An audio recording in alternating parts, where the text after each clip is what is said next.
I've been living in Sweden for a year and a half now, and I know a bit about Swedish culture, and I can tell you it's not exactly what the media portrays.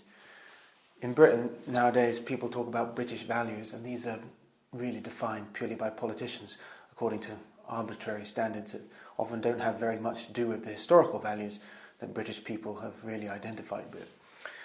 Similar stuff happens here in Sweden. Now, I've asked us to talk about Swedish culture. I wanted to define something first.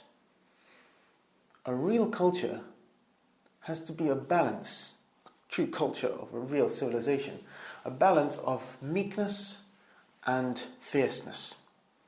Some great minds have talked about this.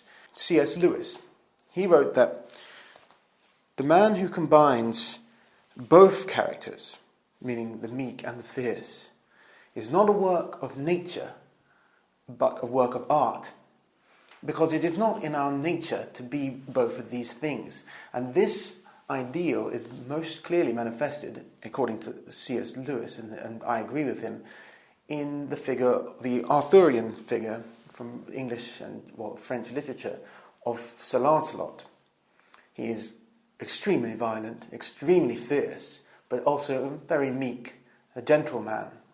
That's where the word comes from. That's where the word chivalry comes from. Also, chivalry, it's to do with knights on horse. I'm reminded of the poem by Yeats, where he says in The Second Coming, "The best lack all conviction, while the worst are full of passionate intensity." This is a problem now, because I think many of the people who would most perfectly embody European cultures, such as Sweden and Britain, are often a bit too meek. And often those who are most fierce in today's world are not particularly cultured. And Jonathan Bowden also said something along these lines. I'll read a quote from him. "Truthfully, in this age, those with intellect have no courage, and those with some modicum of physical courage have no intellect. If things are to alter during the next 50 years, then we must re-embrace Byron's ideal of the cultured thug." Now, to look at Sweden specifically, I'm going to give two nice examples for you to enjoy, and I'm going to stop talking.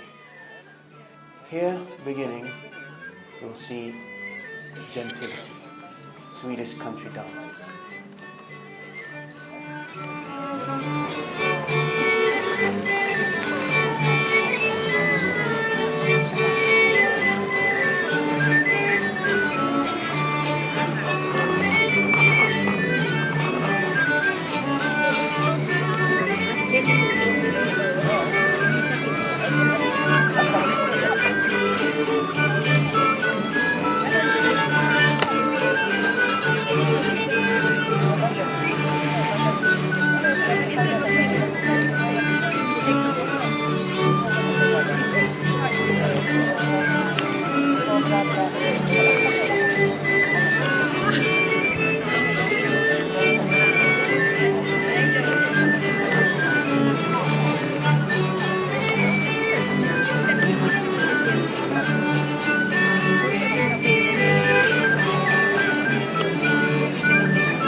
Now moving on to the palace in Stockholm, the King's Palace, you can see more gentility in the form of art.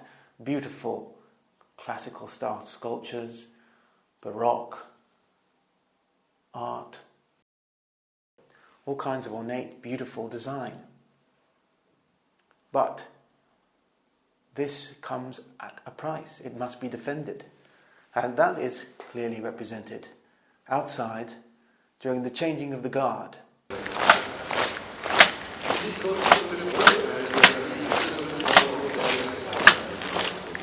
By watching this military performance, you're reminded that all the gentility and beauty of the culture is dependent on the fierceness that defends it, and that these two elements must be present in a culture, because if you are meek without fierceness, then your culture will be replaced by one that is fierce.